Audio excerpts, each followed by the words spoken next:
this General Services Committee meeting together, August the 27th, 2018 at 12 noon. And when we've got 6 things on the agenda. First one is approval of purchase of 4 vehicles for police department. Police Chief Lee White. Lee. Well, good afternoon, everyone. We have a total of 19 vehicles in our fleet that are in various states of disrepair. Through budget savings for this fiscal year, we are able to fund the replacement of 4 of those vehicles.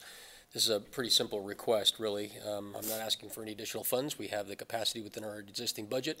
These vehicles will go for one of them is going to go to a vehicle that will ultimately go to our new victims advocate position, which is grant funded, that was accepted, I think, a few months back. 2 of them are going to be used by detectives to replace a couple aging vehicles, and 1 of them is going to go to the patrol division, although I'm not sure exactly where yet, because we have to, working together with streets, figure out which of the vehicles we have is the worst one that needs to go away, and this one will go to replace one of those. None of these are the really expensive patrol vehicles that requires almost as much money in stuff as it does in vehicle itself. These are all going to be unmarked vehicles that will go for various purposes. Any questions? Need a motion? I'd move that we authorize the police department to purchase the 4 vehicles as presented. Second. Was there a sum in there? Not to exceed $139,000. Second. Any other discussion? All those in favor say aye. Aye. Opposed? Thanks, Chief. Thank you, sir. Thanks. Item number 2, approval of relocation of Central Dog Park. Bill Greenwood. How is everybody doing today? You may have seen a little bit of comments about our Central Dog Park. And I had a plan for a while because I knew that the church that purchased that parcel from the school district, when we first had our first agreement with them, they let me know early on that they were going to end up developing that parcel. So we always kind of knew it was temporary. And in doing that, this is the outline of the existing dog park and the proposal that the Park and Rec Commission did not have a quorum for, but were in agreement of moving it to this location. This location here already has a fence. What we need to do is move some of the benches and other amenities from this park to this park. As the dog parks, you know, they have what they call a bullpen, which is a double entrance gate to keep the dogs from jetting out. So that's the only part that we would have to have a contractor build. And I was going to talk to Mr. Martin. I've allocated some funding to see if there's we can get an asphalt path that might bring it down into this range. This is an asphalt path that goes out to what they call a pavilion, and one on either end. I don't know if we can get them both into this space. It's about half the size. So with that, I'll take any questions about that. So what happens to the horseshoes? Oh, thank you. I'm going to take, these are not used by the Horseshoe Association. They usually work out of, play out of Winton. Mm-hmm. So we're going to move 3 of these over to this side. Mm. Okay. So the horseshoe opportunity will still be present. Excellent. And we're still going to call it Central Bark.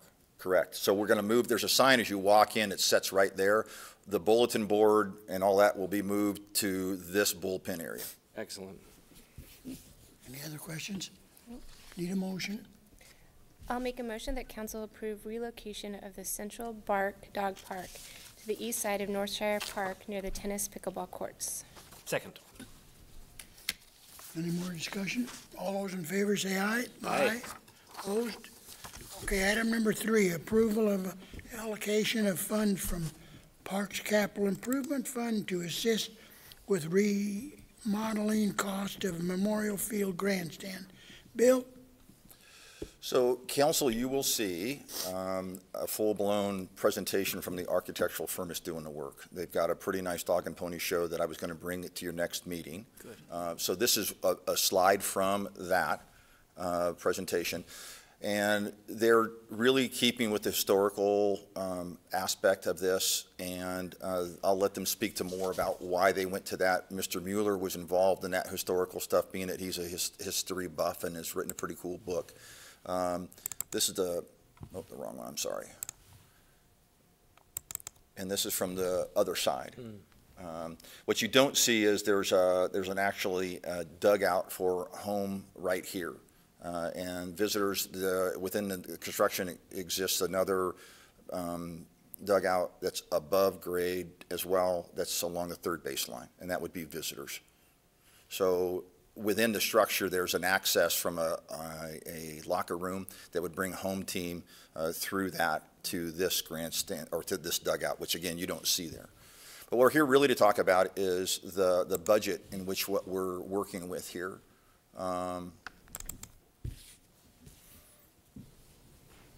They have put together a required items that we have to do per code.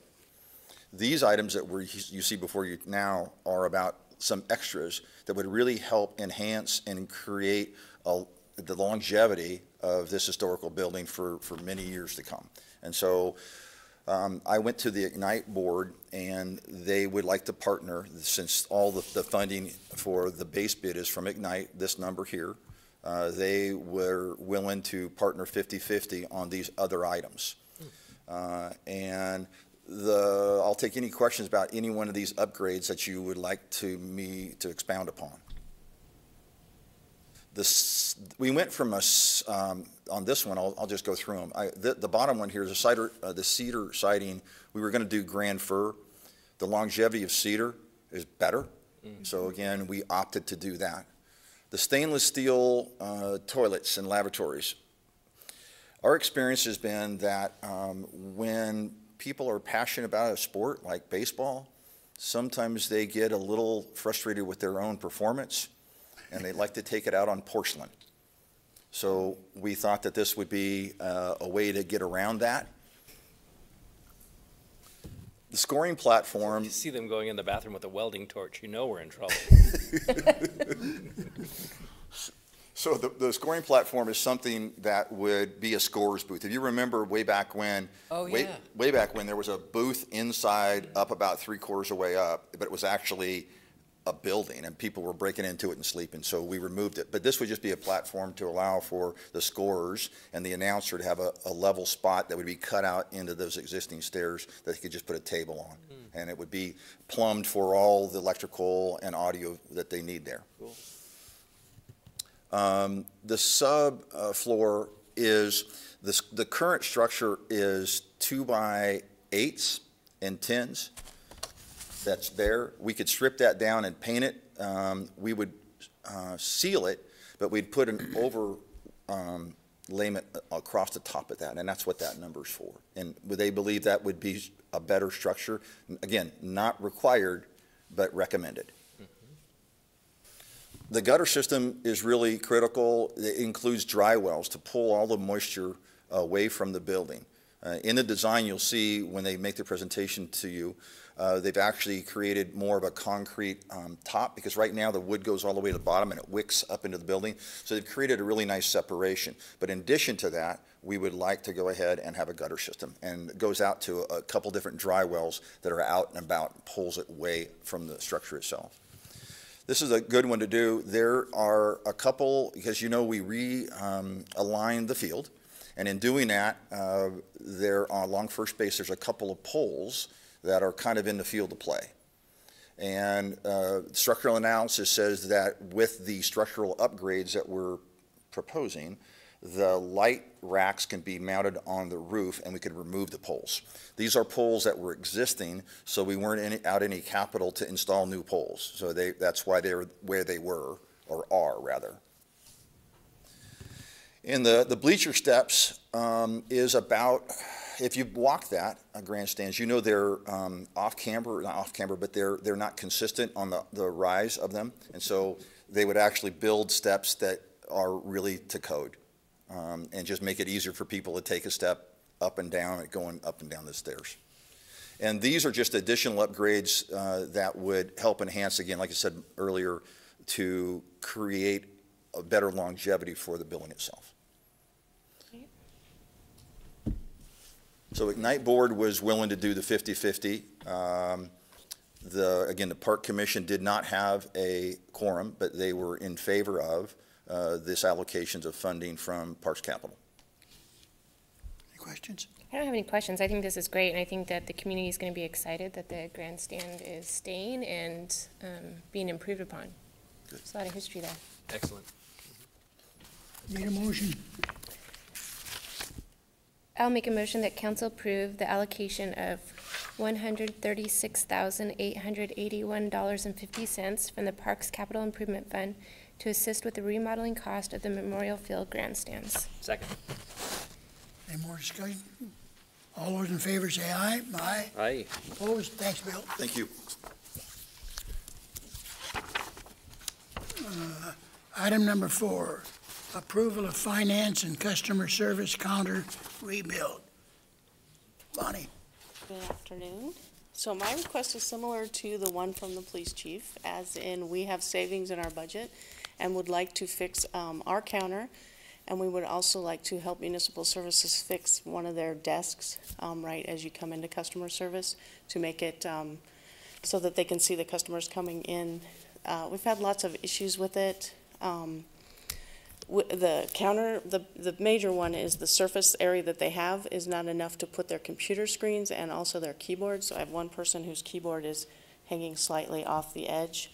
The other one is unable to move her screen to this side, so the screen blocks the people coming in. Let's see, other issues, and Renata's here also to address any questions you might have about their side of this and the problems they have with theirs. The other issue, we have a lot of traffic behind the counter, as does municipal services, and so we're wanting to move that counter out a little bit to give some more room behind there. We also want to put in a gate when you first come in the door so that people going into the I guess it would be, I lost her name, Carrie's area, she can come in straight through there instead of having to go all the way around and behind the other people. And that's kind of the major part of it. You have any questions on that? Any questions? Need a motion? I'll make a motion that council approve the rebuild of the finance and customer service counters. Second. Any discussion? All those in favor, say aye. Aye. Opposed? Okay, thanks, Bonnie. Item number 5, approval of sale and consumption of alcohol within a designated area of the right-of-way of the 1600 block of Sherman Avenue in conjunction with parking on Sherman event. Great. Good afternoon, council members. My 2 items are related to the Parking It on Sherman block party event. It will take place on Friday, September 21st from 4 to 9 p.m. It's a community block party, and it's part of the revitalization efforts for East Sherman. And just a note, too, this is something where I know council keeps asking, are we going to phase out as staff? And we are. We do have some co-chairs this year that are not city staff or CDA 2030 members, and so that's the plan, is to continue to have other groups take the lead on that effort. So the first item is the request to have the alcohol sales and consumption within the full right-of-way of Sherman Avenue in the fenced-off area for the block party event. This is a very preliminary site plan, but just kind of wanted to show you what we were looking at. This here, obviously Sherman Avenue, going east-west. This is 16th Street. And so we're looking at blocking it not even up to the alley. So south of the alley, a little bit west of the intersection here, south on 16th. And then over here would be, this is Jimmy's down the street, and this is the St. Vincent's facility. So we wouldn't even go as far as 17th Street. We would make sure to keep access open to these properties. There would be gated entrances here that would be staffed by volunteers. And then we would also make sure here and on this south section that those would be breakaway sections to make sure we have that 20-foot fire lane for emergency response. Some of the things that are subject to change are the stage location. We're waiting to determine if Robert Hall with the deal alternative is okay with the stage on his property. If not, we'll put it here because Moontime said we can put the stage on their parking lot, and the beer garden location could change. But it worked out really well last year to allow people to have the beer throughout the fenced-off event. I'll show you some pictures here. So kind of some photos from last year's event. This is the gated entrance that we had that was staffed with 2 of our staff members as volunteers. And then we had, you can see here, this family is walking to the different booths and activities, and they're able to have the beer while they're with their kids versus being confined to a small little area. So it worked out really well. No issues. We had over 1,200 people at last year's event, and we would anticipate about the same number this year if weather holds and all things go well. So wanted to get support from council to do the same thing as last year. Moontime would be providing the beer, and they have their own beer and wine license already. And so we would make sure we have the catering permit for the event. There would be the special event permit, and then an encroachment permit for a parklet as well that would take place not only during the event, but a little bit after the event as part of a pilot project. And I don't have any pictures of the parklet, but that's for this event. It's just contained within the fenced-in area. No financial impact to the city, as I mentioned, and the city was able to approve this last year under our city code and then also provisions of the Idaho state code related to the alcohol beverages. We will also be following all the guidance of the police department that we did last year in terms of kind of the safety and making sure that the volunteers are 21 years old or older. Moontime would be responsible for ensuring that people are old enough to drink, and they'd have wristbands and follow all the best practices. I'd be happy to answer any questions. Any questions? If it's about drinking alcohol, I'm good. All right, I'll make a motion that council approve the sale and consumption of alcohol within a designated area of the right-of-way of the 1600 block of Sherman Avenue in conjunction with the Parking It on Sherman event. Yeah, second on that. Any other questions? All those in favor say aye. Aye. Opposed? Okay, thank you. Okay, you're welcome. She's back again. Oh, you're And back back again. Okay. Item number 6, approval of a temporary banner across Sherman Avenue right-of-way for Parking It on Sherman event. Great. So this is also just a request tied to the Parking on Sherman event.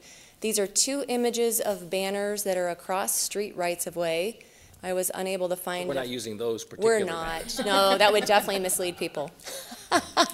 We don't have our banner design yet, otherwise I would have done a little Photoshop simulation for you. But Post Falls has the Post Falls Festival sign that they hang every year over Spokane Street, so we're thinking of doing something similar rather than creating a customized banner each year with sponsors and the date changes and the time changes and the block. So it would be Parking on Sherman event, 3rd Friday in September, 4 to 9 p.m. And so then that banner could continue to be reused.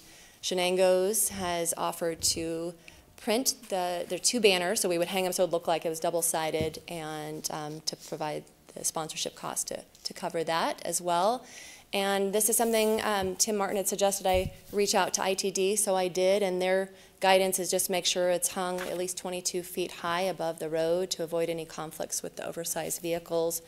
The location it would be hung is just east of 16th Street, and here's Sherman Avenue, and there's the pole here and then a city light pole here, and so we would make sure that it's hung the appropriate height and spans across the roadway. It would only be hung for a couple weeks, and then it would be taken down after the event, and again, the event is on Friday, September 21st. Again, no fiscal impact since the cost would be covered by others, and I believe we've taken all suggestions into consideration for safety and placement. Any questions? Yeah, I have some. So this means if we were doing a banner, we're going to do this again, right? This is, but it doesn't have the city logo or anyone else's logo, and so this is something where the community said we want to keep having this event, but it would be something that would be, could move to different locations. Other people could take the lead, and we wouldn't be tied to it. Okay. What kind of precedent does this set? So we're going ahead and we're putting up a banner, so you get some business owner down there who wants to put a banner across the street, and since we've already done it, why can't they do it? There are provisions in our city code that allow for the city government to do this type of thing, so I think In talking to legal, Randy Adams, he said that this would be something that's appropriate as long as council approves of it. It wouldn't set precedence for businesses to do it, I don't believe. I don't know if there's any other provisions of the code that would allow some other special event unless it was a governmental entity. And then, how does this affect air rights? Is this an air rights issue? Because it's over the right-of-way? There were no legal issues associated with this in talking Air rights, to Randy. okay. No, especially if it's temporary and it doesn't take away anyone's use of the air. All right, thank you. Any other questions? No, I think it's fantastic. It adds a sense of community, and it's fun to see people come out and celebrate East Sherman. So thank you for all your work that you've done to establish this event and hand it off. Thanks. Need a motion? I'll make a motion that council approve the installation of a temporary banner across Sherman Avenue right-of-way for parking it on Sherman event. Second. Any more discussion? All those in favor say aye. Aye. Aye. Opposed? Thank you. Thank you. Okay, anybody else have anything? Mike? No, sir. Tim? Should we make a motion for better weather? Yeah. Yeah. Renata? Troy? That's good. Okay, we're adjourned. Thank you.